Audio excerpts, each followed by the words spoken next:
Why did Joseph forgive the brothers who ruined him? These chapters reveal one of the most surprising endings in the whole Bible. The same brothers who sold Joseph now stand in front of him, desperate for food, not knowing he is alive. Joseph has the power to punish them. He holds their future in his hands. Yet he chooses something almost unbelievable. This is the story of how forgiveness rebuilt a whole family and changed history. So, what does that actually mean? It means forgiveness is not pretending the hurt didn't happen. It is choosing not to let the hurt control your future. Joseph did not excuse their actions, but he let God be the judge, so he could be free. These chapters teach us that healing often begins inside one person, long before others change. Forgiveness is strength, not weakness. Does the brain really change from small steps? Yes, especially with forgiveness. This change is real. When Joseph let go of revenge, his brain shifted from amygdala survival mode into prefrontal cortex leadership mode. Fear released its grip. Forgiveness reduces stress chemicals and strengthens emotional regulation circuits. The Bible shows the spiritual truth, and neuroscience shows the physical truth. Forgiveness heals both heart and brain. How does this show up in real life? You feel this when a friend talks behind your back, or a sibling breaks trust.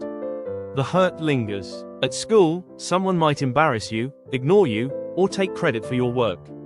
The pain feels unfair. In families, misunderstandings can grow into painful silence. Joseph's story reminds us that even when others fail you, you can respond with maturity, calmness, and wisdom. So, small equals big? Yes, because forgiveness usually starts tiny. It does not begin big. One small softening, one prayer for peace, one moment where you choose not to explode. These small choices build a heart that becomes strong enough to release the biggest hurts.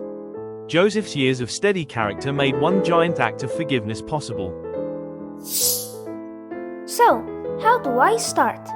Step 1. Thinking. Name one hurt that still feels heavy today. Bring it into the light.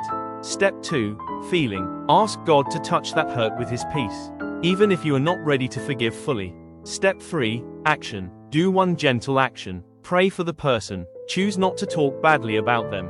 Or take one step toward healing. What should we do today? Today's challenge is simple, but brave.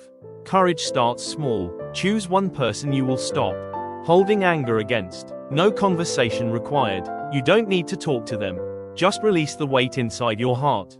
Comment the word heal. Subscribe if you want to grow in forgiveness and strength. Joseph teaches us that God can turn the worst wounds into blessings when we trust Him. Forgiveness does not erase the past, but it transforms the future. When you choose grace over revenge, you step into the freedom and maturity God designed for you. Keep healing, keep growing, keep shining. See you in the next episode.